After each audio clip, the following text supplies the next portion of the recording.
Olá, tudo bom? Meu nome é Mônica e no vídeo de hoje eu vou fazer aquele resumo do que eu li no mês de setembro e outubro também. Vocês vão ver que o Kindle foi o meu melhor companheiro. Dos 7 livros que eu vou comentar com vocês, 5 eu li aqui.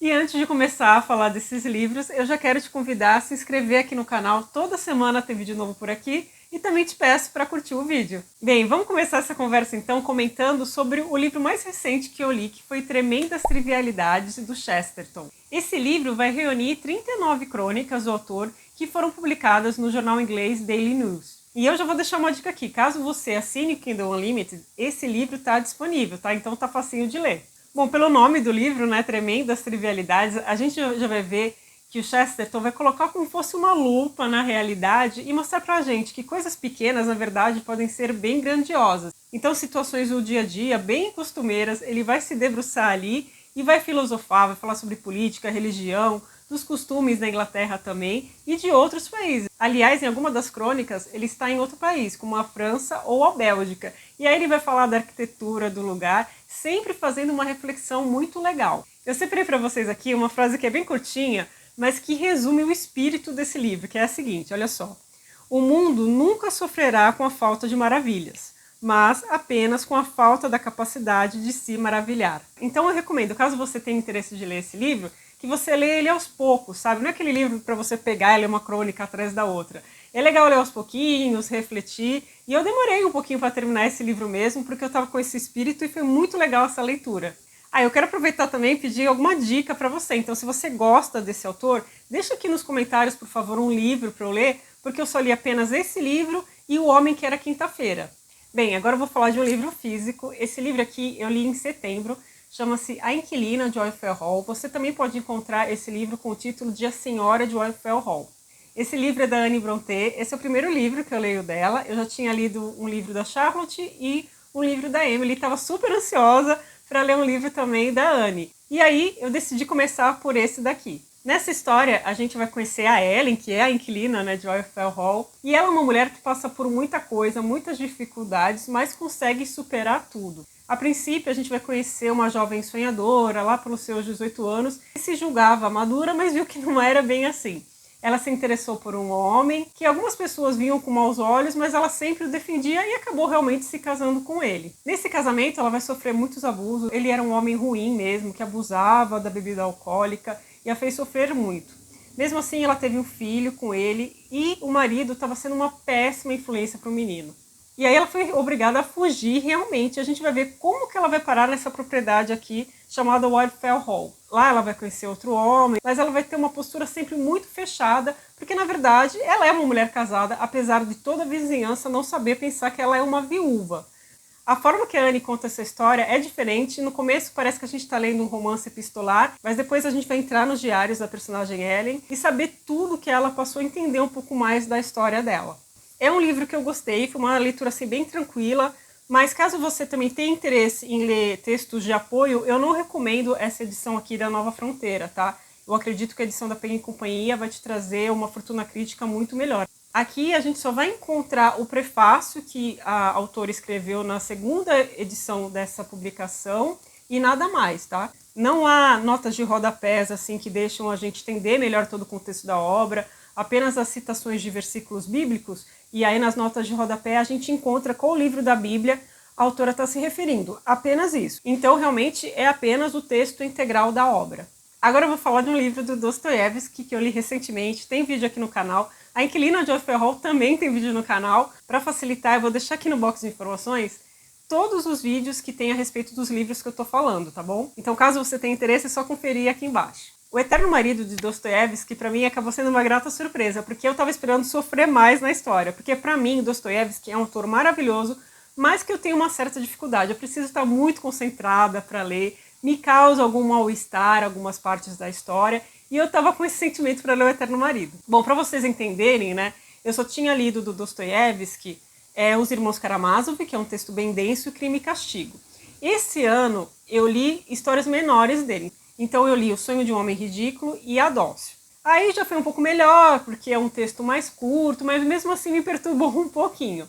Já o Eterno Marido, eu fiquei completamente encantada, porque é um texto denso, só que é um texto que flui muito bem. Sabe aquela leitura gostosa que você termina um capítulo e já quer começar o outro? É bem isso que você vai encontrar no Eterno Marido.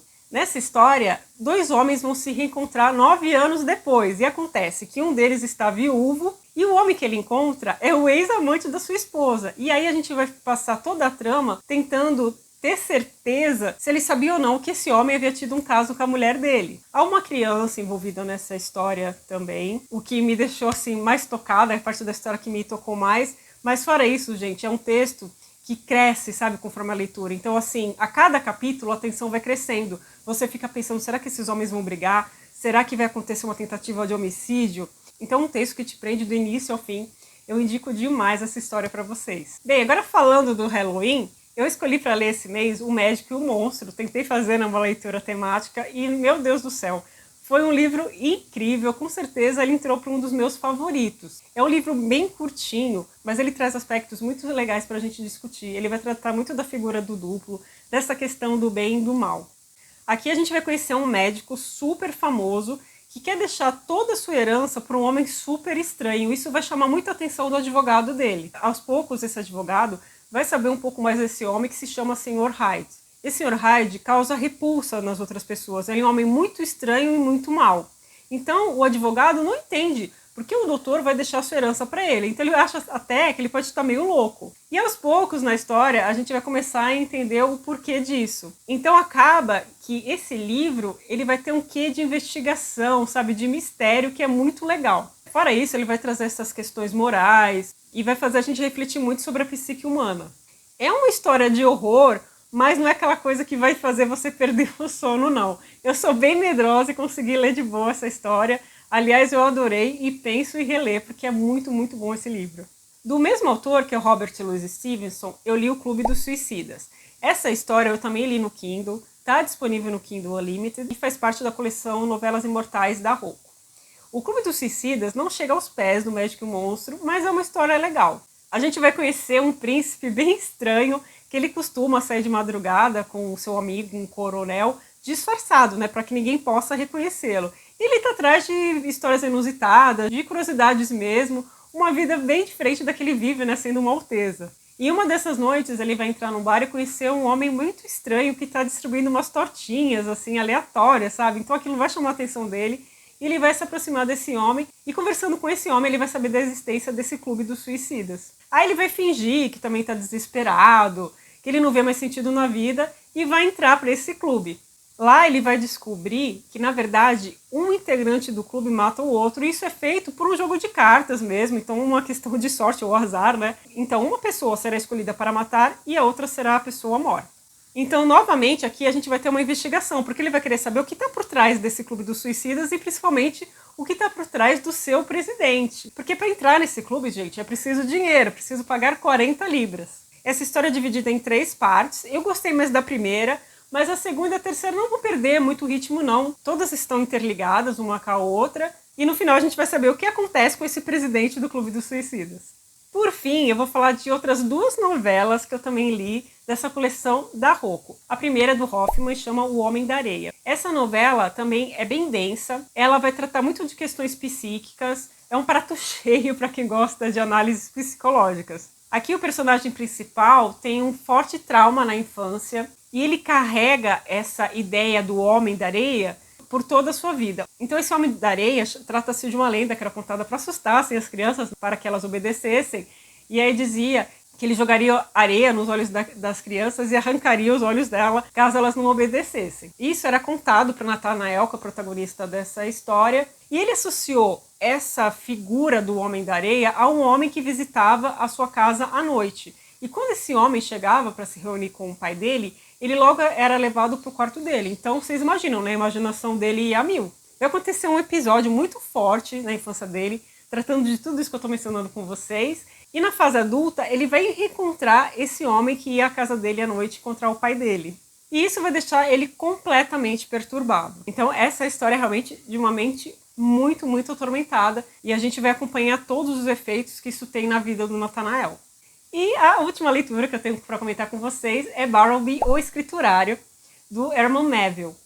Essa história, ela tem um quê, assim, de absurdo, mas é uma história muito legal que prende a gente também do início ao fim, porque a gente quer saber o que vai acontecer. A gente vai entrar num ambiente do escritório de advocacia de Nova York, e lá só vai ter o advogado, que está contando a história pra gente, e os seus escriturários. E um dia vai aparecer o Bartleby, que vai ser mais um copista ali, só que o comportamento dele é totalmente diferente dos outros. De alguma maneira, ele chama a atenção desse advogado, e até ele trabalha próximo da mesa dele.